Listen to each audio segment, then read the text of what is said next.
My name is Bendik Giske and I play the saxophone. Something that I do basically every day, and it kind of makes out the core of my whole creative practice, I think. So what happens along the way of playing saxophone can be this and that and everything, but really what I start with in the morning is to play the saxophone.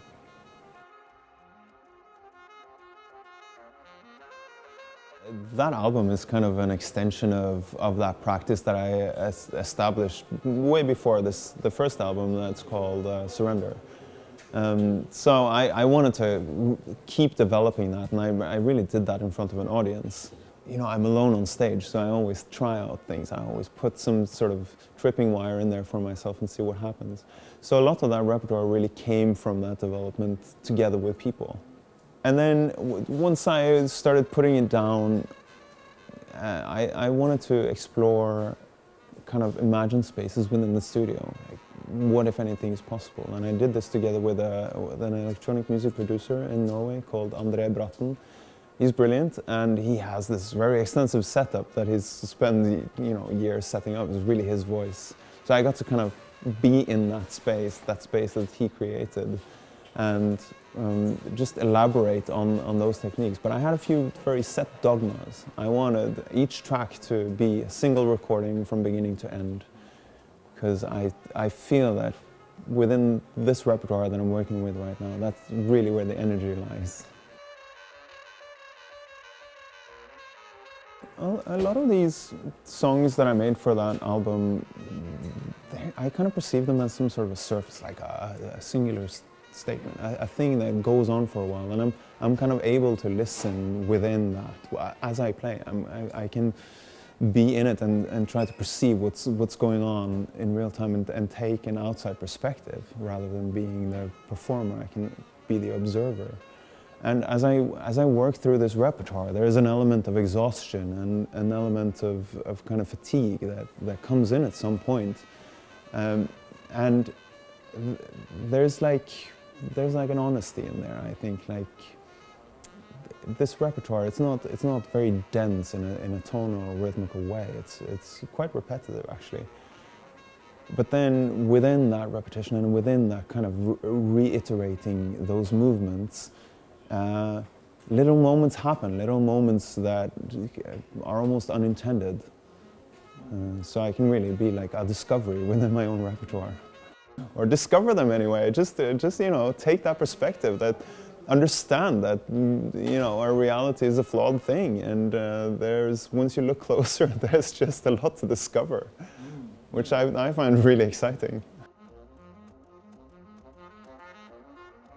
I was given the opportunity to read this book, Cruising Utopia by José Esteban Munoz, and that gave me a language to discuss certain things that I observe in the world and within myself, together with my community. And I think I wanted to just extend that discussion and take it into the language that I work with the most, which is playing saxophone. You could say it's music in a way, but for me it's also motion. It's a bodily movement. It's dance. It's almost like an accident for me that it generates sound, because I was given the saxophone at a very young age, and it's just followed me through my life, and so that became my tool, that became my voice. But it really is a way for me to kind of reflect on presence and movement and relation, and also just how I deal with the concept of time in music. How much time can I take? How can I question the instincts of what I've been taught? This book, Cruising Utopia, really gave me a lot of ammunition to reflect on these things, and also within my community, as I mentioned, we kind of were given a language to discuss certain things. Norwegian folk music has inspired me a lot.